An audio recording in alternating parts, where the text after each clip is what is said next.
Welcome back to Usapang Bayan at kasama pa rin natin ang ating former Senator Heherson Alvarez, who is currently the chairman of the Climate Institute, which is a foundation based in the United States. Yung sinasabi niyo po kanina, Senator, na yung mga mas nakakaunlad o mas mayaman nating mga countries, no, na mga nations, ay mas malaki ho ang responsibilidad nila kaysa kagaya nun sa atin naman na hindi masyadong maunlad. Tama ho ba yan? Tama ho yun. Paano nila dinidistinguish? Ano ho ba yung responsibilidad dyan? Siyempre, nauna sila sa teknolohiya. Okay? Meron silang mga kung tawagin windmill. Meron silang solar panel. Ito yung Solar cells. Inat at sikat ng araw, Nag-generate ng electric. kino-convert nila ng kuryente. Meron silang inverter.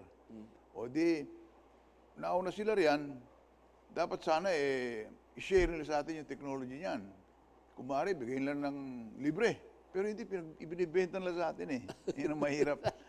Kung minsan, pinahutang naman tayo. Bagamat ganyan, yung kaayusan pa rin paano nating sabay-sabay at magtutulungan tayo upang harapin itong malaking sakunang ito. At katulad ng Germany, halimbawa, halos 40% ng kanilang kuryente ay nanggagaling nga sa tawagin na alternative energy. Galing sa solar, galing sa wind, hindi na gumagamit ng carbon. Nakapag sinunog mo yung coal, na carbon yun. Renewable energy. Yung renewable energy. Renewable energy. Alternative or renewable energy. Yung Pransya, halimbawa, sasabihin nila, sa year 2030, isasara na lang lahat nilang planta nilang carbon. Okay. Tayo naman dito, dumadami yung planta natin ng carbon. Meron din, lumalaki rin ng konti yung solar natin, meron tayong wind. Pero paano naman ho natin i-address yung ating problema? Unang-una ho, yung sabi nyo na nga ho, na mahirap naman tayong bansa at marami pa tayong mga empleyado na unemployed, yung unemployment natin ay napakataas. Tapos syempre ang pinakamurang source ng power ngayon ay still yung carbon generation. Ayun ang tingin natin, paniwala natin. Pero ano ho ba talaga ang katunayan ang totoo niyan, mahal. Mahal. Sapagkat, pag gumamit ka ng coal, gumamit ka ng carbon, yung ang particulate matter. So may pinagbabayaran ka in the future. Yung, kasi ang tawag ko ng mga scientists dyan externalities Hindi lang ang presyo sa palengke, kundi yung presyong maintenance. Hindi yung future effect. Yung presyo sa buhay ng tao, sa kabuhayan ng tao. Pagpalagay na, nung nagkaroon ng malaking bagyo sa Tacloban, 8,000 nalunod. Nalunod yung mga yun sapagkat mayroong climate change na galing dahilan ng carbon. Yung presyo ng carbon, hindi lamang yung presyo sa palengke, kundi yung buhay ng tao. Namamatay mga tao dahil dito sa ginagamit mong paggatong. Pero ang isa pa rin narireklamo ng ating karamihan ng kababayan, dahil kasi marami rin mo na kung na-interview ng mga workers groups, no, ang sinasabi ho nila, kung nga napakataas na ng ating bilihin, kasama na ho doon yung power, no? Kung gagamit tayo ng mga alternative energy sources, di mas lalo pa hong tataas ang ating cost of power, yung binabayaran nila. Hindi pa ganong naintindihan yan. Sapagkat buhat nung napababa ng mga inchik, People's Republic of China, ang presyo ng solar, bumagsak yan hanggang ngayon kung tawagin, competitive na. Pag kumuha ka sa sikat ng araw ng kuryente, dahil ang solar radiance, mainit, nasa tropics tayo, napakarami. Di yung kuryente mo halos libre na. I see.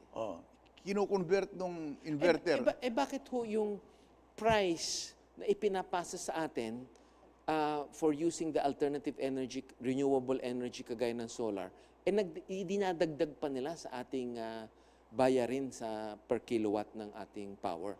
Kung sinasabi yun na dapat malinaw sa kaisipan ng bayan at ng liderato.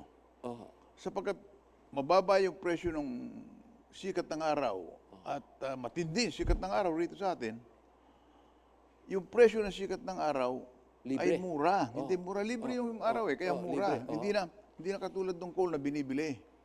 Kaya kung yan ang gagamitin natin, hindi, mas mura. Pero ito lang ang iginigit ngayon nila. At meron din namang konting rason. Dahil sa mahirap tayo, kailangan natin ng base load. Anong ibig sabihin ng base load? Padaling ikabit kanila. Isang taon lang, kung meron kang coal plant, Tuloy-tuloy ng kuryente. Umaga, gabi, hapon o tanghali. Tama. Kasi itong sikat ng araw, hanggang dyan sa alas 8 ng umaga, hanggang alas 5 ng paggabi, hapon. wala na. Paggabi, wala na. Oo. Pero ang totoo niyan, dahil mura na ito, kung ikabit mo yung solar system sa bahay mo, sa loob ng 5 taon, 6 na taon, bawi mo ng lahat. Libre ng lahat yung kuryente mo. Tama. Oo. Hindi, Kaya, kailangan magkaroon tayo ng sistema, sikat ng araw, hangin, tubig, ibimix mo yan, magkakaroon ng energy mix, konting policy planning.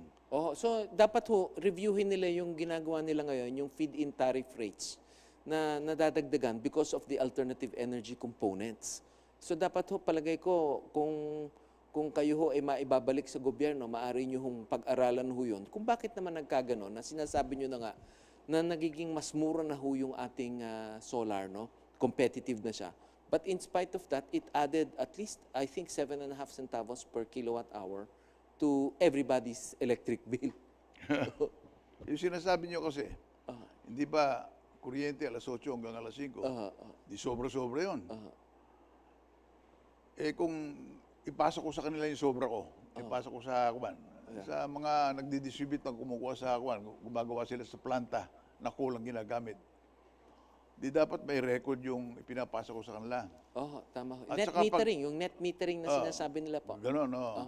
Kasi yung FIT na sinasabi niyo, malalaking planta yun, na pagbibili mo sa kanila yung nakukuha mo sa Hindi, sikat ng araw. yung sa feed-in tariff rates, yan po yung ina-allocatean nila ng kung ilang megawatts yung for solar para ma-encourage raw yung mga magtatayo ng solar power plants na magkaroon ng customers. No? So binibili nila yon.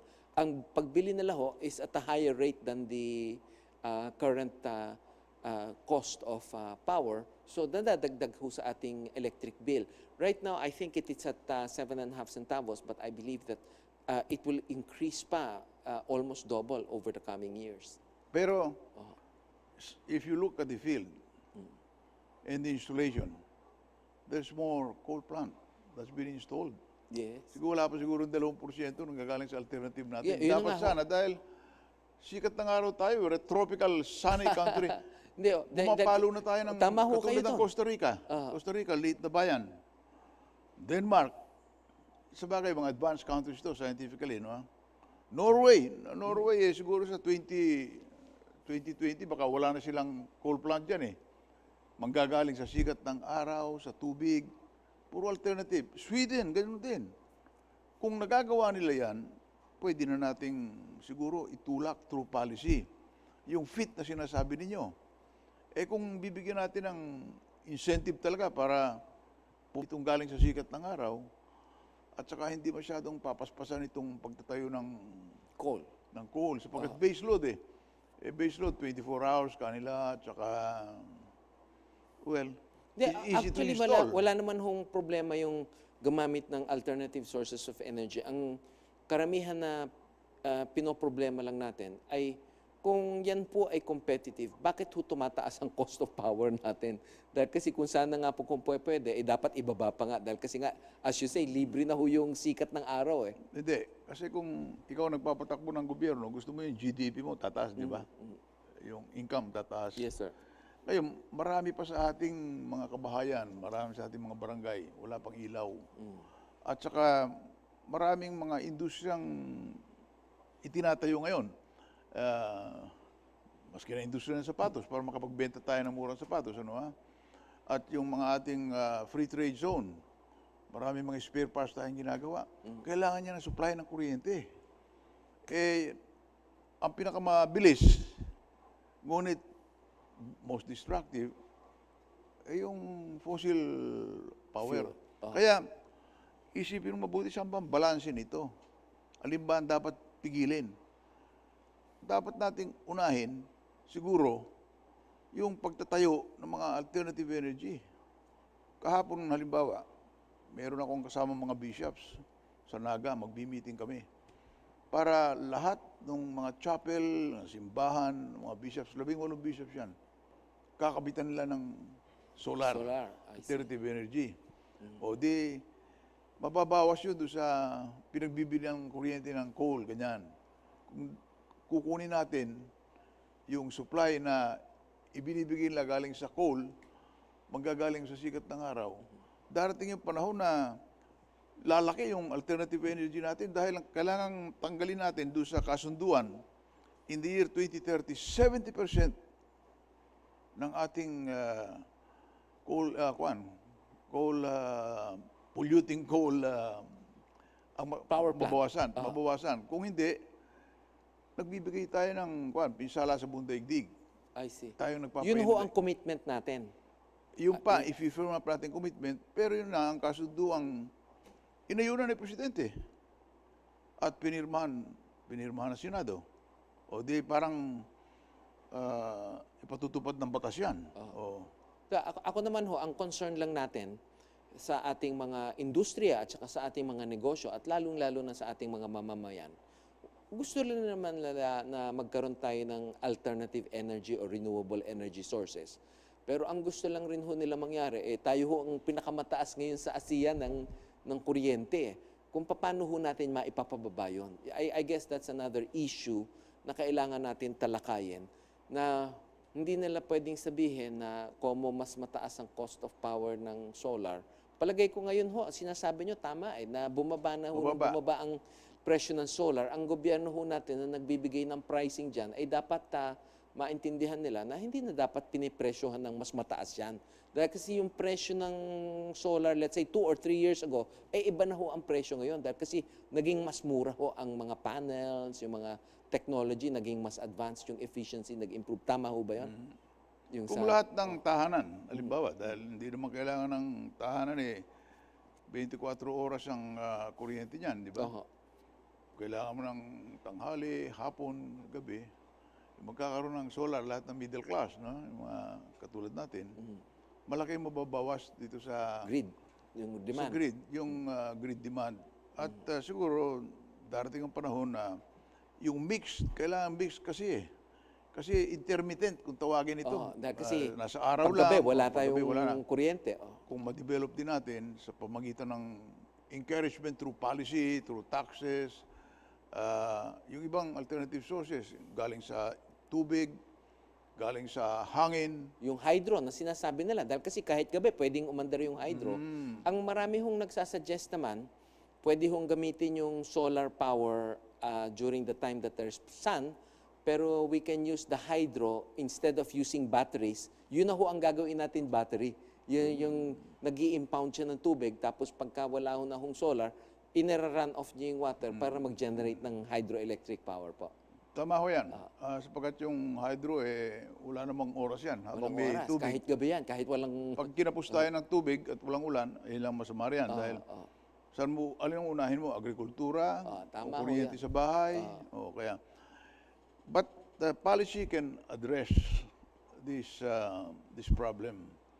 And I think the government is looking into this. Halimbawa, meron ho kaming technology pinag-uusapan na ngayon, ipapasok dito. Yung dumi naman, waste, gagawin natin kuryente. Yung duming pumapasok sa mga puerto natin at sa mga airport natin. Paano yung dumi yun? Anong klaseng dumi yun? Waste to.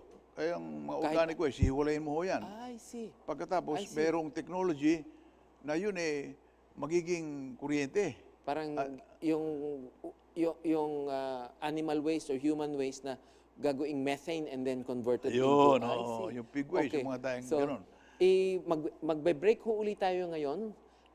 Please stay tuned. We'll be right back with our very nice discussion on climate change.